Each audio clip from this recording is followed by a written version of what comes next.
Está no ar mais um programa Potência Empreendedora.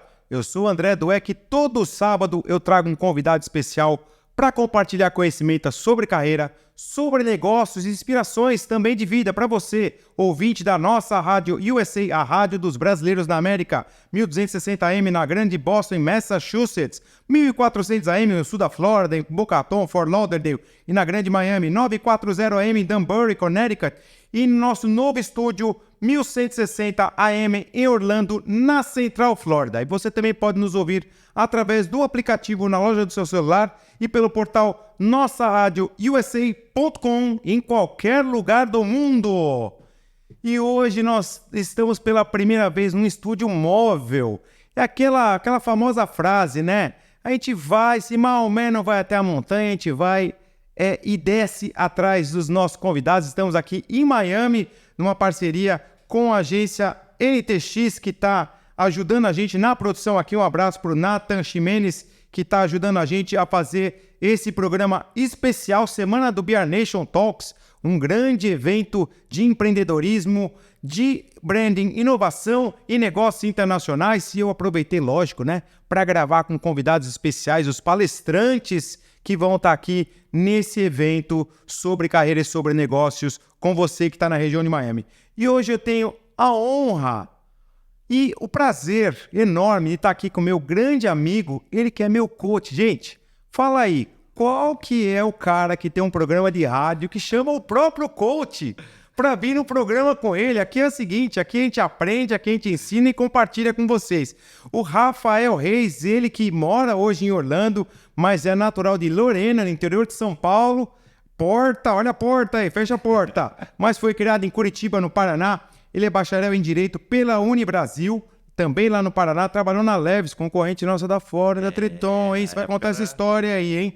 Mas depois, através do seu relacionamento no mundo do futebol, é isso mesmo, meu ouvinte, iniciou uma carreira como assessor profissional de jogadores e, posteriormente, como agente de futebol. Trabalhou também no setor de importação de produtos dos Estados Unidos, onde despertou a vontade de se mudar para cá em 2014, onde ele se tornou jogador profissional de pôquer. Foi campeão mundial do WSOP World Series of Poker em Las Vegas em 2023, representando o Brasil com vários importantes títulos na carreira, principalmente esse bracelete aqui que a gente está vendo aqui, maravilhoso.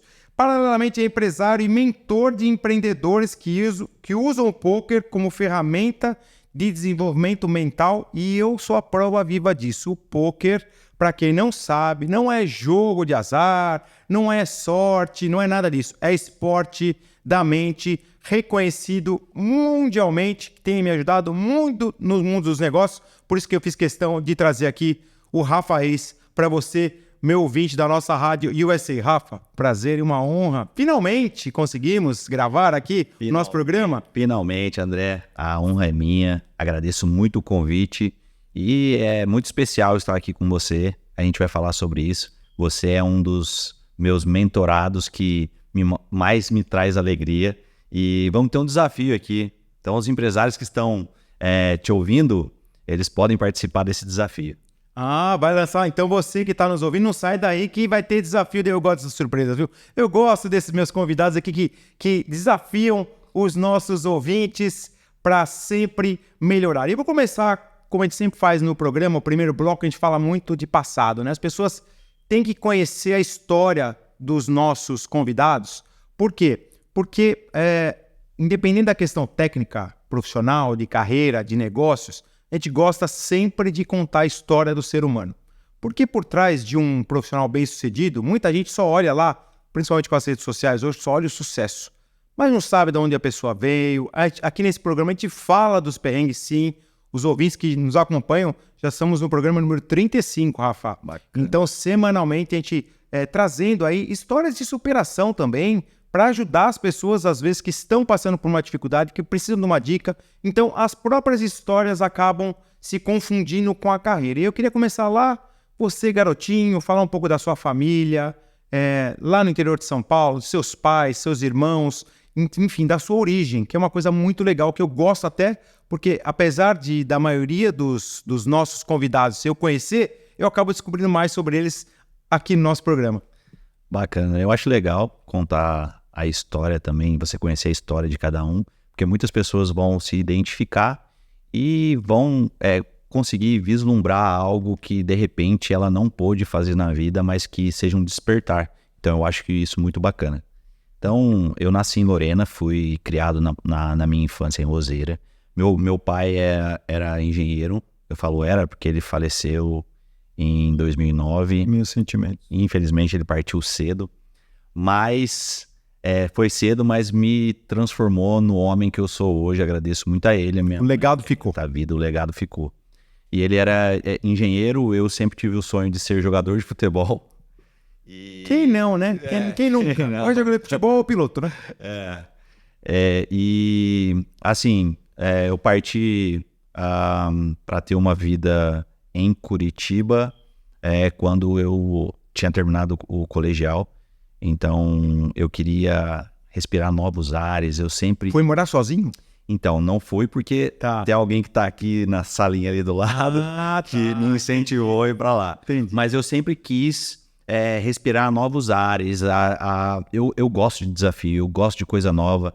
Eu acho que quando você vai pro novo, você consegue estar num step mais alto do que se você continuar na sua zona de conforto. Porque o novo traz tudo, né? Você tem que, por exemplo, mudança de estado, mudança de cultura. Assim, lá no interior, onde a porta é a porta, todo mundo convida você para tomar um café. Você conheceu hoje, no final da tarde já tá falando, vamos lá em casa, vamos jantar lá em casa. E aí eu fui para um estado, para uma cidade em que a cultura é completamente diferente. Mais europeia, né? Mais europeia. Eu fui para Curitiba, eles foram colonizados pelos europeus. Então, além do frio da cidade, eu acho que o frio da cidade pega um pouquinho. Os curitibanos que estão aí, eu conheço milhares de curitibanos que são muito, muito, muito calorosos. Mas, em geral, eles são mais restritos. Exatamente. Acho que é uma questão até... A cidade é maravilhosa, né? A questão ali é de cultura, né? Cultural. Não tem um certo ou errado, né? Como o povo do Nordeste, por natureza, é mais divertido. Por causa da cultura. É cultura. E aí foram novos desafios na vida. E eu fui pra lá porque eu comecei a namorar a minha esposa, que foi e é meu primeiro e único amor, né? E ela é farmacêutica, ela estava terminando a faculdade de farmácia e eu estava iniciando a minha faculdade. E ela era de Curitiba e ela passava as férias dela na cidade dos avós maternos dela, que é a minha cidade. Ah, legal. Se conheceu lá quando eu tinha... a gente se conheceu, acho que, sei lá, eu deveria ter uns 10, 11 anos, mas a gente começou um relacionamento quando eu tinha 14 anos. Caramba. E aí, entre indas e vindas... Quando eu estava na faculdade, a gente já estava num relacionamento sério e eu queria morar em Curitiba. E foi ali que foi um divisor de águas na minha vida que eu virei homem de verdade, assim, sabe? Mas sua família ficou lá? Minha família ficou. Você tem irmãos? Tenho um irmão e tenho a minha mãe. É uma família pequena, né? Relativamente pequena, ficou menor com a partida do meu pai. Mas eles ficaram e eu fui desbravar Curitiba sozinha. Ah, muito bom, muito bom. E já entrou na faculdade também? Sim. Aí tava fazendo faculdade e conversei com meu pai que a partir daquele momento tudo seria por minha conta. Apesar de eu ter começado a trabalhar. Ah, então quando você mudou pra lá, seu pai ainda era vivo? Meu pai ainda era vivo. Ah, entendi. Ele faleceu em 2009. Tá. Meu pai faleceu em 2009. Tá. E você mudou que ano que era? Eu mudei, acho que 2002... Ah, então, não, você ficou bastante tempo, então. 2002 até 2014, mais ou menos isso. Entendi. Mas eu iniciei a jornada de trabalho com 8 anos, tá? Ah, que legal. Eu achava que era com 10, cara. Eu comecei com 13, já achei que era...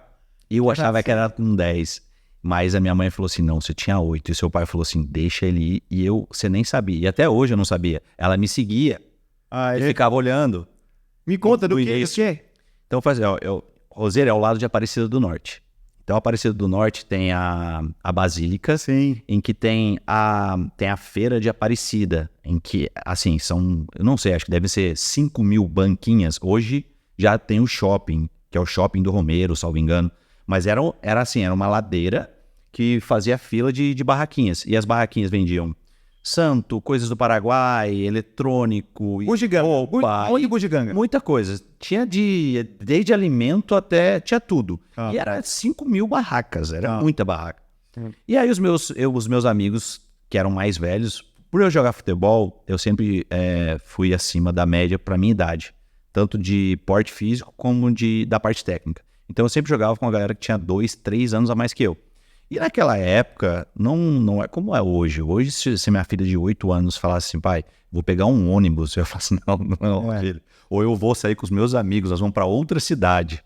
Ó, pra você ver como os tempos mudam. Então, naquela época, tinha que se pegar um ônibus para ir da minha cidade para Aparecida. E os meus amigos trabalhavam lá com 11, 12 anos, era normal, todo mundo trabalhava na feira no final de semana e ganhava lá a sua diária. Eu iniciei com 8. E olha o empreendedorismo. Então, assim, gente, não tenham medo de arriscar, não tenham medo do novo. É questão de você dar o passo, ser constante. Então, assim, eu sem saber nada, comecei a trabalhar lá. Qual foi o meu primeiro emprego? Vender pilha. E assim, meu pai ganhava muito bem. Meus amigos falavam assim, ô Playboy, o que você tá fazendo aqui? Esse tênis seu aí custa o que a gente ganha aqui durante 5 meses. E era meu. E aí assim eu comecei a vender pilha. E eu lembro até hoje, acho que era no início do Plano Real, não lembro quando, já não me recordo quando foi o início do Plano Real, mas era 8 pilhas por R$1. Nossa. E era assim, A caixinha. pilha, nem era 8 pilhas, eu gritava, 8 pilhas por R$1, Entendi. 8 pilhas, e descia aquela ladeira e subia aquela ladeira e descia, e o sol ardendo, e eu lá, feliz da vida. Tipo o Silvio Santos. Pra ganhar, eu não lembro quanto, mas era pouco. E, cara, na nossa turma, aí entrou o empreendedorismo na minha vida. Olha, na nossa turma tinha um cara que ele era um pouquinho mais velho e ele usava os mesmos tênis que eu. E eu, um dia cheguei, eu me aproximei dele e falei assim, Roger, cara, onde você mora? Aí ele, você, o que você faz? Porque você vem aqui e eu não te vejo, eu só te vejo pegando o ônibus no final da tarde. Ele, então, Rafa, eu trago meu isopor e na frente da Basílica tem várias distribuidoras de água, refrigerante, suco, gelo. Então, eu vou lá, compro o gelo, a água, o refrigerante, o suco, coloco no meu isopor, coloco aqui o valor e aí eu vou para a Basílica e saio gritando água, refrigerante, suco, e eu sou o meu próprio patrão. Eu falei, rapaz, é isso que eu quero fazer. Legal. É isso que eu quero fazer. Eu via o resultado do trabalho dele no tênis, na roupa que ele usava. Então eu falei assim, com certeza, eu nem perguntei isso pra ele, mas com certeza ele ganha muito mais do que os meus outros amigos. É isso que eu quero fazer. E a minha mãe fala, cara, que o isopor era maior que eu. Diz que eu rastejava com o isopor. Era um isopor gigante. Mas enfim, isso transformou a minha vida. Tá marcado até hoje. Então eu acho que quebrar essa barreira na minha infância, porque isso é infância, não é nem adolescência, hoje me faz não ter medo de nada. Eu não tenho medo de nada. Eu sei que eu posso enfrentar qualquer desafio e eu vou conseguir tirar de letra, porque se com 8 anos de idade eu carregava um isopor que era maior que eu e eu saía gritando no meio de milhares de pessoas para que eles olhassem para mim, para que eu chamasse atenção e pudesse entregar algo para eles, eu acho que não tem nada que me impeça de progredir em qualquer profissão que eu escolha ter. Muito bom, muito bom. Tá vendo aí, meu ouvinte? Começar cedo. Pena que hoje no Brasil não é mais permitido, né? Tem a nova lei lá dos menores, do menor aprendiz, que é com 16 anos, se eu não me engano. Mas na minha época eu sou um pouco mais velho que você, Rafa. Um pouco não, bastante. Mas era uma coisa que era muita tradição. A molecada ir pro front mesmo. Eu também ajudei na barraca, na feira que tinha na Vila Califórnia, periferia de São Paulo. Toda quinta-feira tinha lá, eu ajudava a descarregar o caminhão, ajudava a carregar. Tinha lá, sei lá, uns 10 anos de idade, 84, 11 anos de idade eu tinha. E ganhava meu dinheirinho com muito orgulho. Então, incentive os seus filhos, seja eles para venderem. Você que mora aqui na América, a gente tem muita tradição das crianças venderem até a limonada lá nos condomínios, lá põe a barraquinha. Incentive o seu filho. Por quê? Porque isso vai marcar não só a infância dele, mas vai criar uma mente mais forte. E a gente vai chegar nesse assunto daqui a pouco, Rafa, porque eu sei que isso talvez tenha te ajudado a criar a tua mentalidade tão forte para um esporte mental que você pratica antes. pratica hoje. Mas a gente vai falar disso só no segundo bloco. E aí, você, mudando para Curitiba, foi estudar Direito. Isso. Da onde saiu essa ideia? Na verdade, meu pai queria que eu fosse engenheiro, porque ele já teria Um caminho? o caminho e todo o suporte para dar continuidade na minha carreira. E aconteceu que é o seguinte, eu sempre fui muito acima da média na questão mental. Então eu nunca estudei muito, mas eu sempre tirava as melhores notas. E eu me dedicava na aula, mas o pós era... Prestava atenção. Prestava atenção. E quando eu me formei, eu queria seguir o que meu pai pediu para mim, que não era minha vontade era ser jogador de futebol. O sonho foi dos 13 até os 16.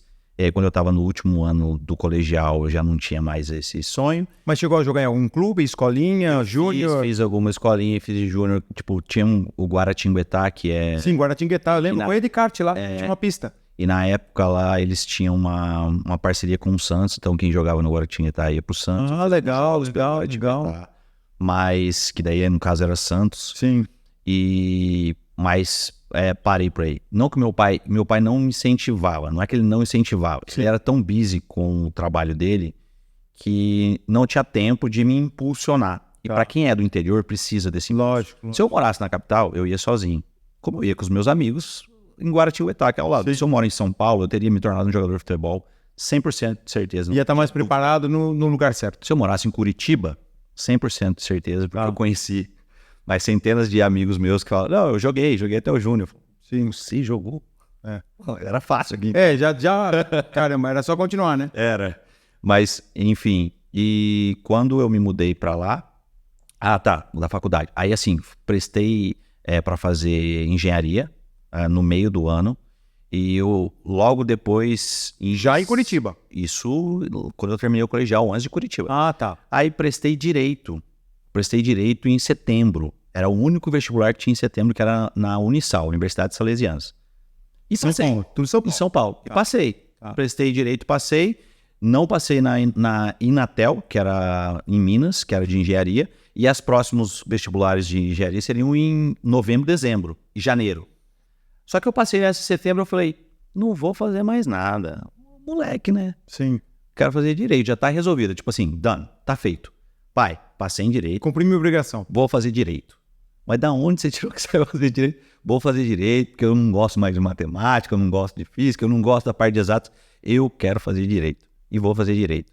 Enfim, mas isso era para eu não prestar mais nenhum tipo de vestibular. Porque eu não queria ficar estudando. E aí, logo que passei, meu pai, tá bom, aí ia começar em janeiro, comecei e fiz a transferência para Curitiba, da Unisal para Unibrasil. E aí, quando eu fui para Curitiba, meu pai sempre pagou tudo para mim, né? Graças a Deus, ele tinha condições de fazer isso. E aí, quando eu fui para Curitiba, eu falei, pai, agora eu vou para Curitiba, eu vou estar com a minha namorada, minha esposa. Tá, que ela já morava lá, tava estudando. E agora é tudo comigo, então eu vou pagar minhas contas. Ele, cara, deixa eu pelo menos pagar seu carro, continuar pagando seu carro, tá bom, mas o resto seria comigo. E aí eu cheguei lá e fui procurar emprego. E assim, eu teria que... Ser independente. Ser independente. E você tinha menos de 20 anos de idade? Eu tinha menos de 20. Ah, legal. Foi assim, eu me formei com 17, tinha 18. Tá. 18 anos, exatamente, 18 anos. E aí comecei a trabalhar na Levis, que era sua concorrente na época. E marca americana centenária. Centenária. Levi Strauss. Levi Strauss. E na época, eu tô falando, gente, de talvez 2003, 2002, 2003, não sei exatamente, mas 2002, 2003, onde a Levis, a Forum, a Triton eram marcas que, assim, tinham um custo para a média salarial brasileira muito alto. Sim, é o iPhone de hoje. iPhone. A minha filha me perguntou, pai, o que era a Forum e a Triton? Era um iPhone. Como assim, pai? Era roupa. Mas era o desejo da molecada. E era caro. Mas tinha um produto legal, bacana, desejado, tinha uma marca, tinha um serviço, todo mundo queria. E eu me recordo de ter calças da Levi's que custavam R$500 em 2002. Nossa. Assim. Cara, assim, era o salário mínimo. Era. Por aí. Era algo muito caro, cara. E aí eu comecei a trabalhar lá e vendas tá no sangue, né? Todo mundo tem que ser vendedor. Se você não é vendedor, vire vendedor, porque a vida é uma compra e venda. Depois a gente vai falar da parte psicológica disso, mas da parte mental, mas temos que vender. E aí virei um dos melhores vendedores. Qual shopping? Shopping Estação. Sei, conheço. Shopping Estação era novinho, Shopping Estação na época. Hoje eu não sei como tá, mas era um shopping novo. E eu lembro que a vida era muito corrida, cara. Eu tinha que... eu estudava das 7h15 da manhã até acho que 12h40. Eu entrava na Leves às 2h. Só que assim, eu tinha carro, mas não era viável eu ir de carro, porque senão o estacionamento ficaria mais caro do que... Você ganhava. Então eu pegava um ônibus, eu lembro que eu saía da faculdade, eu tinha 15 minutos, gente. A gente às vezes ainda reclama do tempo. Eu tinha 15 minutos para tomar banho, comer, me higienizar, escovar o dente e ir pro ponto para pegar o ônibus. Então eu tinha que fazer tudo isso em 15 minutos. Porque era o tempo que eu chegava na faculdade, eu tinha 15 minutos. Tudo que engolia a comida e ia bom. Eu saía do shopping, o shopping fechava às 10, mas eu sempre saía às 11h15. Eu chegava em casa 00:40, e aí no outro dia acordava às 6 para estar às 7h15 já na escola. Vida batalhada. Vida. Isso aí de varejo. Varejo é uma coisa para quem nunca teve experiência. Eu trabalhei muito tempo no varejo também, né? E muita gente reclama do varejo. E até porque hoje qualquer varejo você vai trabalhar 7 dias por semana, porque não fecha mais, né? O varejo, shopping center. Não sei se você sabe disso, Rafael. 1990 foi a primeira vez que um shopping center abriu no Brasil no domingo. Por que eu vou lembrar disso? Porque eu fazia... eu gosto sempre de fazer um paralelo aqui no nosso programa para trazer o ouvinte para a nossa realidade, né? Porque não é uma entrevista aqui, mas é um bate-papo também, né? E até para as pessoas saberem disso. Então, estou falando aí há praticamente 34 anos, 1990, Natal, dia 10 de dezembro, se eu não me engano, abriu o primeiro shopping do Brasil num domingo. Shopping Center Norte de São Paulo, que era o maior shopping do Brasil de vendas na época. E eu trabalhava na Fórum durante o dia de semana e à noite ia para a loja fazer freelancer no Natal, para ajudar a empacotar, cobrar, enfim, era um moleque, né? Eu tinha 17 anos de idade nessa época. E aí a gente abriu a loja no domingo, todo mundo fala assim, não esquece, não vai dar certo esse negócio de shopping no domingo.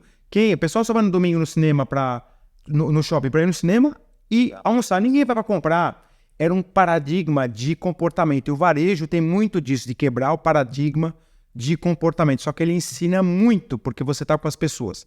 Bom, o que aconteceu no primeiro domingo que abriu? Nada. Ninguém apareceu na loja. Abri uma loja às 10 da manhã, 2 da tarde, e uma loja, essa loja da Fórum no Center Norte, tinha vezes, assim, eu vou falar um número aqui que hoje eu posso falar, 1.000 peças por dia no sábado. 1.000 entre essas calças jeans, camisetas, tênis, 1.000 peças num sábado vendia. Então a gente fala, no domingo vai vender pelo menos umas 200, 300. Não vendeu nada nas primeiras 4 horas. O meu tio, não o Tufi, que era o dono da marca, mas meu tio José era o gerente da loja, falou, gente, vamos embora, né? Porque vou ficar pagando aqui a hora para vocês, o custo, ligou pro supervisor, falou, pode fechar. Era a final Corinthians e São Paulo.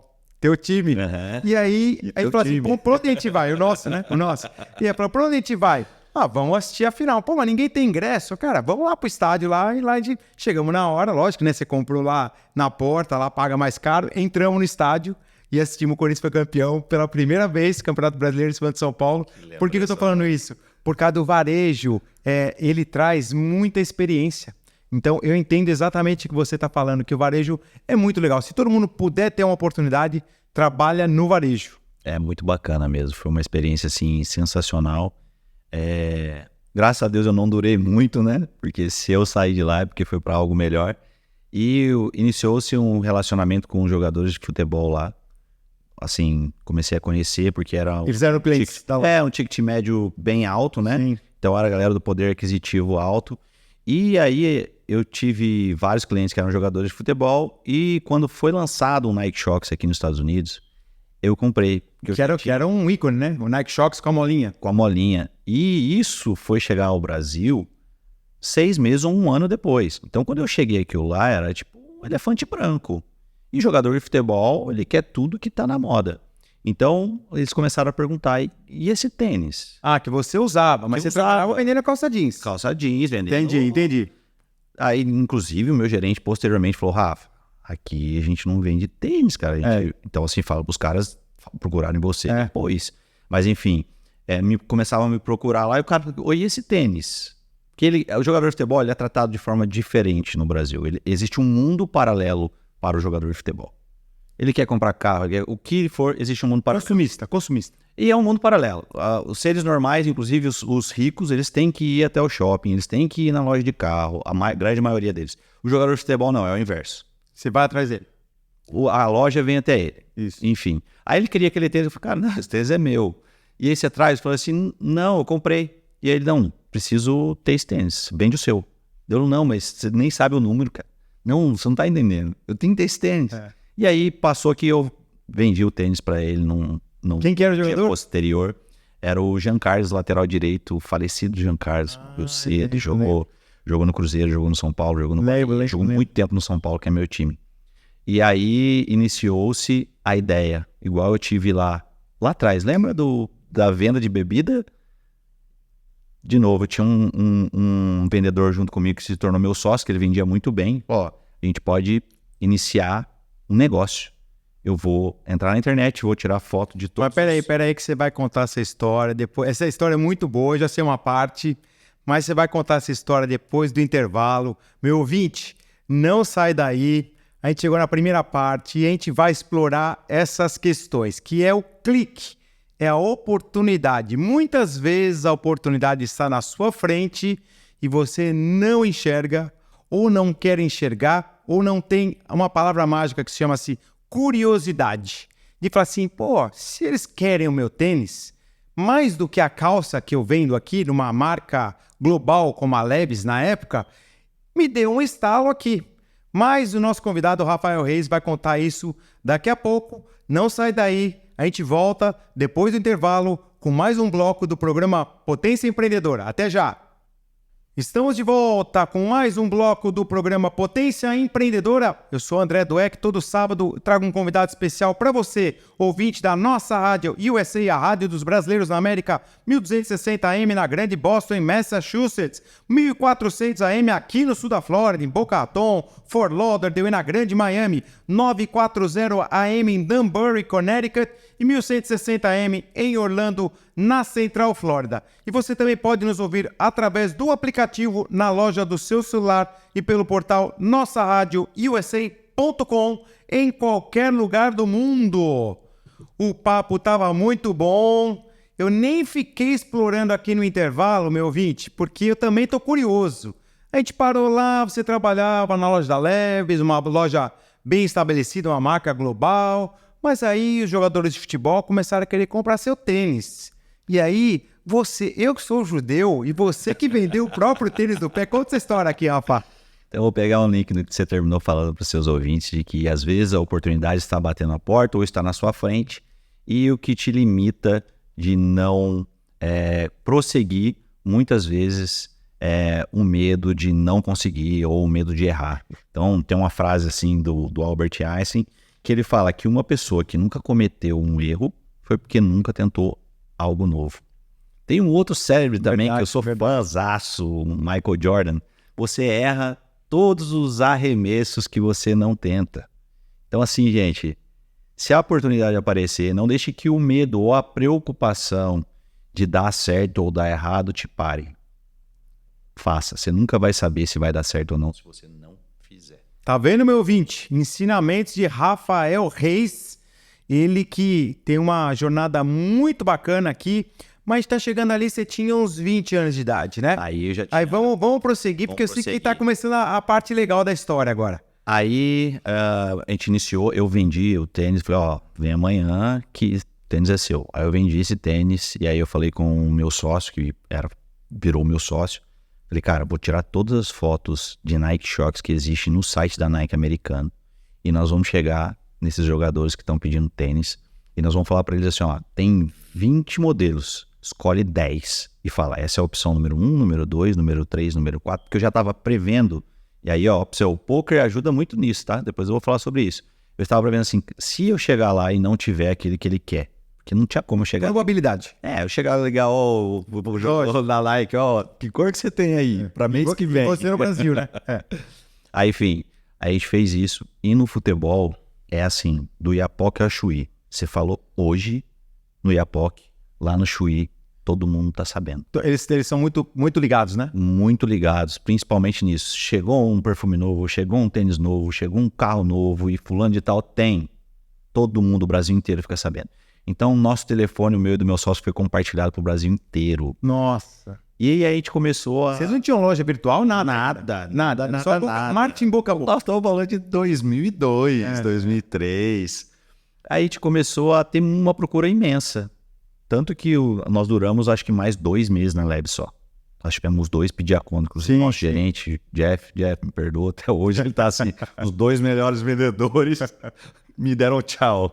Mas foi por uma boa causa.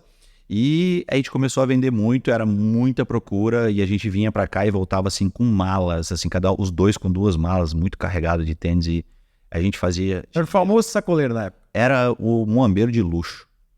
É importador, eu falo, mas é muambeiro de luxo a realidade. Né? Sim. E nós fazíamos tanto dinheiro que a gente ganhava igual um jogador de futebol da Série A de clube grande. Caramba! De clube grande. André, a gente vinha aqui, a gente comprava entre 10 e 20 mil dólares de mercadoria. E passava Como que passava isso? A gente não sabia. A palavra de Deus fala, a Bíblia fala que enquanto você não conhece o pecado, você está perdoado. A partir do momento que você passa a ter conhecimento dele. Vocês fazendo uma venda normal. Corre na mala, não é nada ilícito. Você sabe que o policial federal ele é especialista em detectar o que sai do padrão. Ele olhava a gente passando, dando risada e olhando pra ele e dando tchau. E ele falou, não, esses aí... 2 moleques com tênis? Não tem nada. Esses aí não tem nada. Enfim, hoje... Sim, lógico. E aí isso começou a fluir de uma maneira em que a gente fazia muita grana e eu era muito novo. E aí eu saí da Leves, eu e meu sócio, e a gente prosseguiu nessa venda de tênis, e aí depois passou a ser Louis Vuitton, Gucci, foi crescendo, né? As coisas, porque aí foi o Nike Shox 4 molas, depois o lançamento do 12 molas, que era o nosso carro-chefe, paralelo eram as roupas, e aí depois... Mas não tinha essas lojas no Brasil, esses tênis ainda? Não tinha. Por exemplo, o Nike Shox, quando lançava nos Estados Unidos, ele chegava entre 6 meses e 1 ano depois no Brasil. Tá. Por exemplo, no Brasil... Não, eu pergunto isso porque se não poderia criar um problema com a loja da Nike lá, se ela estivesse vendendo. Não tinha. Por exemplo, a loja da Diesel só tinha uma em São Paulo, acho que na Oscar Freire. Sim, eu lembro. Era só isso. Não tinha loja da Diesel. Então a calça da Diesel era algo muito procurado também. Enfim, e a gente também não estava pensando nessa parte fiscal, nessa parte burocrática, sabe, tal, mas a gente vai fazer alguma coisa que seria assim, um período e algo que não era para ser o principal, sabe? Era uma oportunidade. Era uma oportunidade, isso. E aí isso cresceu e a gente começou a ter contato de jogadores do Brasil inteiro. E aí tem um grande amigo nosso, o Dinelson, que jogou no seu time, no Corinthians, lembro. Categoria de base, seleção, sempre craque, 10 e faixa da seleção, atacante. E ele abriu nossos olhos em relação ao mundo do futebol na parte business. Porque você, André, é um empresário, você chegava pra gente assim, tem o telefone do lateral direito do Bahia. Opa, calma aí, tenho sim. Você tava vendendo tênis pra ele? Tá aqui o telefone dele, né? Fulano de tal. Aí o cara falava, não, tem um clube pra ele. Opa, deixa eu ajudar o cara. É meu cliente, ele ganha mais, ele compra mais, e assim. E a gente foi fazendo isso com uma frequência, e já falou, contato, relacionamento, é dinheiro no futebol, tá? Assim, eu tô vendo vocês aí sendo explorados. Passando o contato de graça. Sem ganhar nada com isso. E aí a gente passou a entender esse lado e a gente passou a ter... a gente meio que fez uma transição de ser a pessoa que investia só de trazer as coisas de fora do país para eles, para alguém que também fazia os contatos entre jogador e empresário ou entre jogador e clube diretamente. Legal. A gente conhecia diretores, a gente conhecia presidentes. Mais uma dica, então. A oportunidade aparece, às vezes você não tá nem esperando. Exato. Mas tem que estar preparado. Tem que estar preparado. E querer também, né? E não ter medo, porque você poderia falar assim, não, pô, tô ganhando bem aqui, pô, vou me meter nisso daqui, deixa eu ficar quietinho aqui no meu canto. Posso me queimar pra alguém e ele sair, enfim. Mas aí a gente passou a ter esse tipo de relacionamento e aí a gente também fez uma amizade muito grande com o genro do Levir Cup, que virou nosso sócio numa pizzaria que a gente abriu e virou nosso sócio nessa parte de jogador. Tudo em Curitiba? Isso, em Curitiba. E aí a gente passou a ter um acesso, por exemplo, o Levir na época era treinador do Galo. Então a gente conhece um grande amigo seu. Sim. De 2000. Você vai participar no painel com ele. Dieguito Alves, mandar um abraço pra ele. Nós vamos estar junto lá e assim, eu conheci ele quando ele estava iniciando na carreira dele. Ele surgiu ali e arrebentou no Atlético Mineiro para depois ir desbravar o mundo. Mas a gente fez isso por um período de tempo, começou a ter jogadores também que eram da base, começou a pegar talento e falou, esse cara aqui é bom, vamos levar, porque a gente tinha esse acesso, por exemplo, no Atlético Mineiro, levou um jogador para lá, a gente levou um jogador para o Guaratinguetá, enfim. E aí isso foi isso até 2013, mas em 2012 eu já estava cansado dessa vida, desse mundo do futebol. Porque é um mundo que, se falar no aspecto financeiro, é muito bom, mas exige muito de você. E aí eu já tinha família, já tinha filha, tudo isso nesse meio do caminho. Então eu já estava com filha, já era um pai de família, já precisava estar mais presente na minha casa. E no futebol, você não tem como ter esse luxo, que é um luxo você estar em casa, ou passar um tempo na sua casa, indo trabalhar. No futebol você tem que viver, você vive viajando, então eu estava em Minas, estava no Rio, estava na Bahia, estava em todos os lugares e aquilo estava me matando como pessoa. Financeiramente, muito bom, maravilhoso. Mas... Mais uma dica, hein? Eu gosto sempre de tirar essas pílulas, que é exatamente falar assim, olha, eu estava ganhando dinheiro, estava sendo bem remunerado, estava numa profissão que poderia ser o sonho de muita gente. Quantos não queriam ser agentes, assessores e jogadores de futebol, né? Quantos garotos, né? Não quiseram. Mas eu não estava feliz porque a minha prioridade naquele momento era a minha família. E pouca gente faz isso, Rafael, que você está falando. Pouca gente faz isso. Eu acredito que assim, quando você tem um propósito na sua empresa, no seu business, e você vai de acordo com aquele propósito e você abre mão da parte financeira ou de oportunidades que são imediatas, que vão contra o seu propósito, eu acho que a vida da sua empresa vai ser de muito mais, como que fala em português? Vai ser mais longa, vai ser uma longevidade. Sim. E hoje em dia nós somos seres humanos, são imediatistas, né? Então assim, tudo que nos dá algo que seja imediato, a gente acaba às vezes colocando o propósito de lado para, mas essa aqui é uma oportunidade, mas é contra o seu propósito, mas ela vai me trazer um carro novo, ela vai me trazer X. No curto prazo está tudo certo. No curto prazo está certo, mas você acaba interrompendo o seu longo prazo. Com certeza, com certeza. E tem um especialista nisso, que ele cobra milhares de dólares para fazer isso com a sua empresa, que é Simon Sinek. Sim, pô, ele é fantástico. A minha sócia, a Carol, é fã número 1 dele. Ele é um fenômeno, um fenômeno. E ele bate muito nisso em você... Americano, gente, americano. Ter uma causa justa, que é o seu propósito, e você não abrir mão dessa causa justa por nada. Para prazeres imediatos. Não negocie os seus valores e o seu propósito. É a maior frase dele. É isso aí. E aí, vamos voltar para onde eu estava, né? Sim. Então, isso ficou insuportável e eu queria mudar para os Estados Unidos. Porque a gente tinha esse contato com os Estados Unidos de vir aqui uma vez por mês, uma vez a cada 2 meses. E eu era apaixonado pela vida livre que as pessoas viviam aqui. Porque naquela época, 2013 para 2014, eu nem sabia que ia estourar a crise. Eu vim um ano antes da crise se intensificar. Crise no Brasil, né? Crise no Brasil.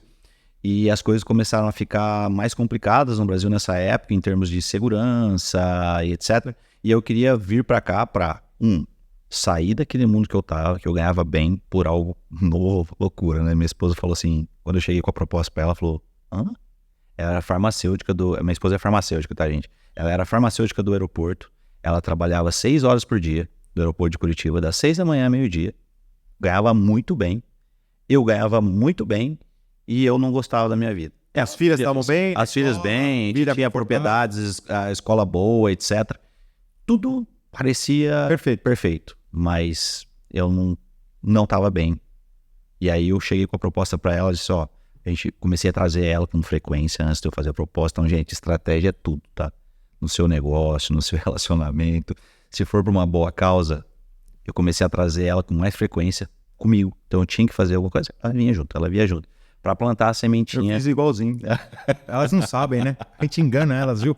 Mas pro bem, né? Enganamos pro bem, pro lado bom. Pro bem. Mas precisa conhecer para gostar, né? Boa intenção. Então ela passou a gostar e eu falei assim, vamos embora para os Estados Unidos?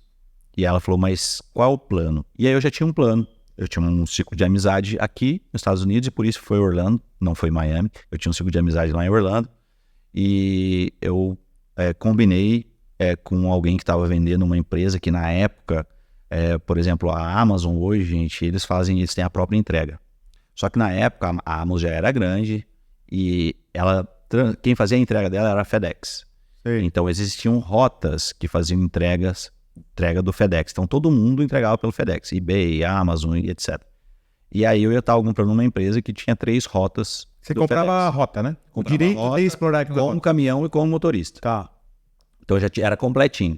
E aí tinha um custo lá e cada rota dessa ia me dar tipo $5.000 por mês. Eu, bom, $15.000. Vê bem. Não, e 10 anos atrás? Não, e sem nada, tempo livre, né? Sim, sim. Tipo assim, você pode produzir. Sim, sim. Aquilo era só assim. Um investimento. Eu ia Era ter sócio investidor. Isso, ia conseguir administrar, mas não ia tomar tanto tempo e eu teria muito tempo livre. E aí, esse era o plano. E aí ela aceitou. Ela falou, você tem certeza disso? Nós vamos abrir mão de tudo que a gente construiu? Eu falei, amor, eu não vou vender tudo. Vou vender uma casa, vou vender os nossos carros, que a gente tinha 3 carros e 2 deles eram muito caros. E vou pegar o que a gente tem guardado e nós vamos. E a gente veio... Dólar a 2 e pouquinho. Dólar 2 e pouquinho. A gente veio para comprar essas empresas e ver o que ia fazer. Tá bom, vamos. Depois de um ano, foi um ano para convencê-lo. 2014 a gente veio, aí quando chegou aqui em maio de 2014, a programação era eu comprar essas empresas e iniciar em junho ou julho, eu não me recordo exato. Só que aí eu fui para um jogo de futebol, em que eu conheci um cara que era bem rico mesmo em Orlando. A International Drive, ele tinha uma boa parte da International Drive, quem conhece Orlando. International Drive é o coração, assim. Sim, a parte comercial, caro, né? Muito, muito caro hoje. E aí ele me falou, você já viu com seu advogado daqui sobre como tá a empresa, etc, etc? Eu falei, não vi nada. Eu confio no cara, vou ver isso. Sim. Então, passa lá. Vai fazer um due diligence. Eu tô resumindo aqui essa parte, mas é isso. E aí não teve negócio. A empresa é enrolada. Não teve negócio. Salvação. Salvação. Foi salvação, foi uma assim... e aí, chega ali, e agora, José? Já tava aqui. Já tava aqui. Eu não comprei a casa quando eu vim, eu aluguei a casa, só que eu mobiliei ela inteira, porque era uma casa zero, não tinha nada dentro. Eu mobiliei, comprei meu carro, comprei o carro da minha esposa. Já tava aqui fisicamente. Todo mundo. Eu quero fazer um parênteses aqui, porque a gente vai entrar nessa parte final do programa, que é a parte que todo mundo tá esperando. E aí, você falou assim, eu vou aplicar o meu visto de habilidades especiais como jogador de pôquer. E eu sei dessa história, você não precisa citar nomes, de muita gente que fala assim, você tá louco? Como que a imigração americana vai aprovar um visto, um green card para quem joga pôquer? E aí você conseguiu aplicar o seu visto e aprovado como esporte da mente, gente. Então não é a minha opinião ou a sua opinião, entendeu? A imigração americana, que é o sonho do green card de qualquer um de nós, né? Eu, graças a Deus, já tenho, estou aplicando minha cidadania, mas a gente sabe que é muito difícil, você que está nos ouvindo, tem um sacrifício e é complicado, difícil, caro.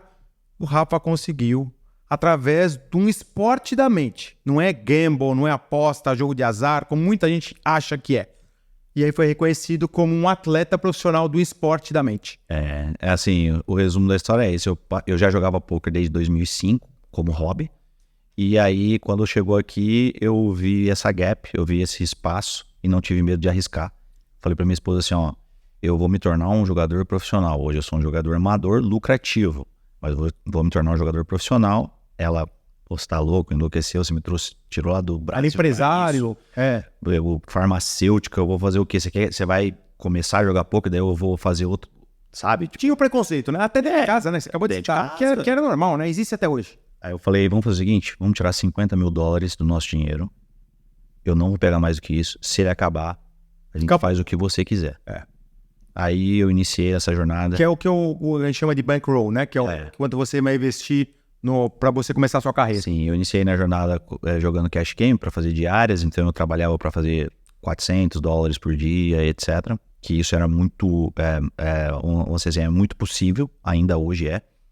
E aí comecei a migrar para jogar torneios e estudar muito, contratei coach. Gente, faça coach, Isso é educacional. Se você quer ser especialista em alguma coisa, você vai encurtar um tempo que você gastaria estudando. Então, contrata o André. É um mentor daquilo que o cara faz de verdade. Não é o cara que lê o livro, né? É investimento. Não é o guru da internet. Isso, é investimento. Você vai investir, isso vai sair assim, você nem vai perceber. Aquilo fica com um custo irrisório. Aí eu investi em coach, curso, e aí comecei. Com 3 meses que eu me dediquei, pum, $100 mil. Ganhou um prêmio, um torneio. Ganhei um evento de $100 mil, fora o que eu ganhava todos os dias. Eu cheguei e botei em cima da mesa, né? Virei profissional. Tá aqui, amor, ó. Pedi pra receber em dinheiro. Assim, ó, tá aqui, ó. Dela, nossa, você nasceu pra isso. É que assim, todo preconceito, infelizmente, toda profissão que tem um preconceito, o preconceito só acaba quando as pessoas enxergam o seu sucesso. E o sucesso para a nossa cultura brasileira, infelizmente, é a parte financeira. Então, quem tá ganhando muito dinheiro, não importa o que o cara faz, desde que seja legal. Lógico. É bom. Não, esse aí é muito bom. Se você não...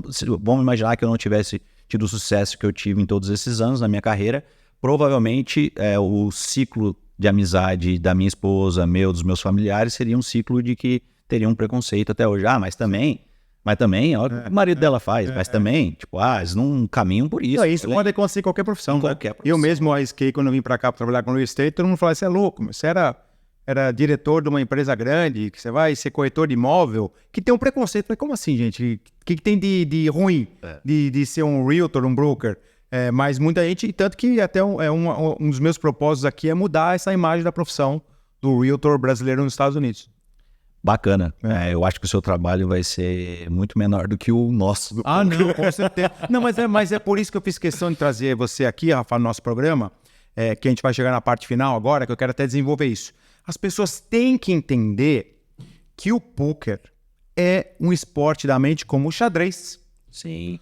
Como outros jogos e, vamos falar assim, e atividades mentais. E aí eu vou fazer um parênteses bem rápido do que o poker representou para mim. É uma terapia, porque eu tenho 3, 4 diferentes trabalhos estressantes que me demandam muito ups and downs, que eu dependo muito, subiu, desceu, que se trabalha com o Brasil, o dólar subiu, o dólar desceu, o cliente veio, não veio, mudou o mercado, mudou a lei. Então tem o estresse, o empreendedor brasileiro aqui nos Estados Unidos, mais até que do americano, porque o americano eu acho que é mais acomodado, né? Porque eles sabem que tem vamos falar assim, no médio e longo prazo tá bom, entendeu? Mas nós não, a gente vem aqui pra correria, né? Que você acabou de falar a tua história aí também.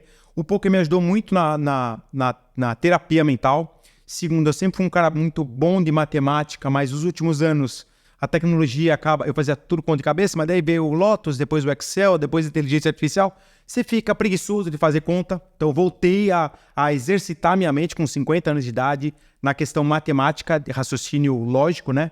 Estatística, comportamento, negociação, estresse, pressão, entendeu? Então eu queria passar também isso como um jogador recreativo, que é meu hobby hoje, o quanto ele me ajudou. E não, Rafael, eu vou falar aqui, que fiz questão de trazer aqui também você para mostrar que em toda profissão pode ter o preconceito, pode ter alguém que não goste.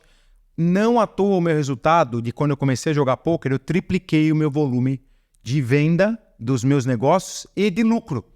Não é coincidência, né, Rafa? Eu tenho certeza disso. Quando você mesmo falou que você foi pro poker porque era algo que te aliviava.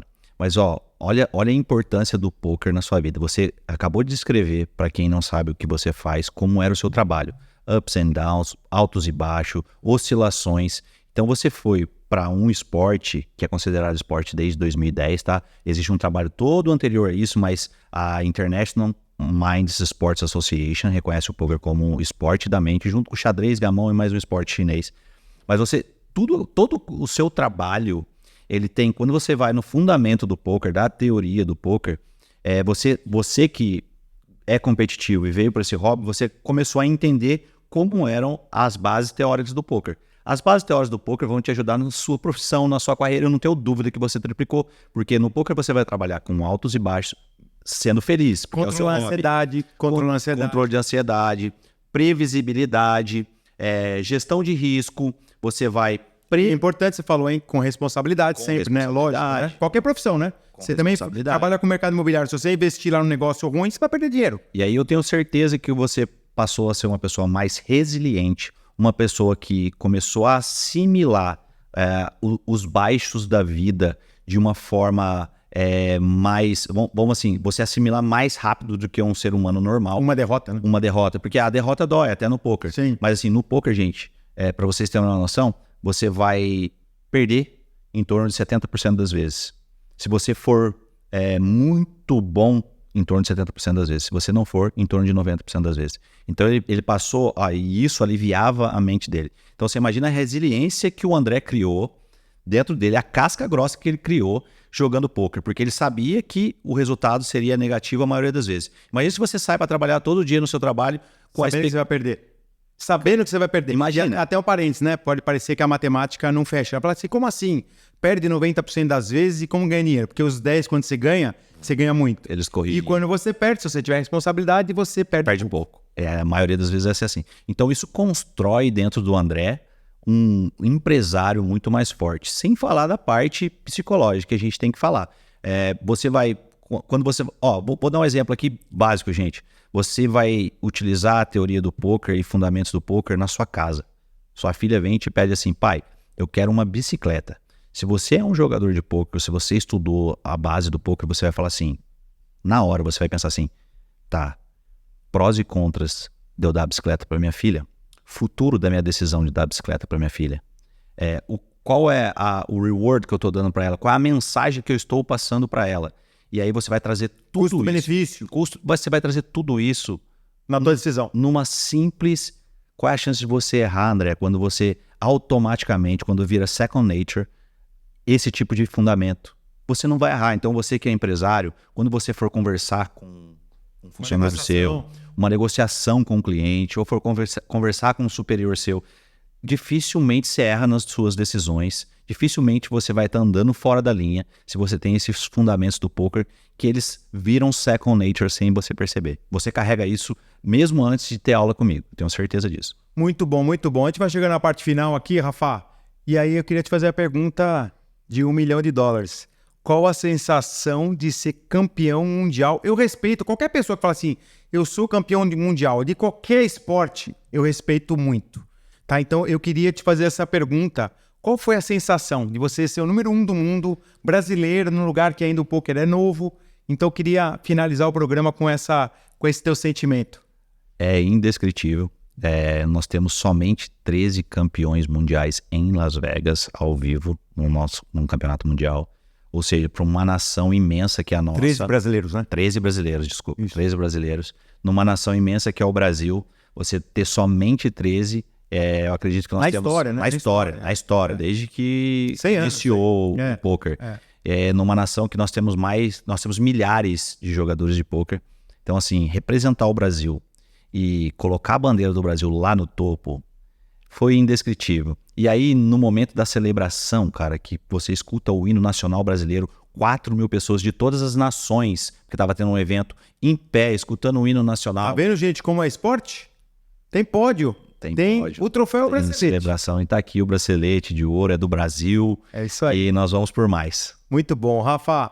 Pena que nós temos aqui nossa limitação de tempo, mas a gente sempre fala, o nosso programa continua nas redes sociais. Como é que faz para o nosso ouvinte continuar se conectando e conversando com você?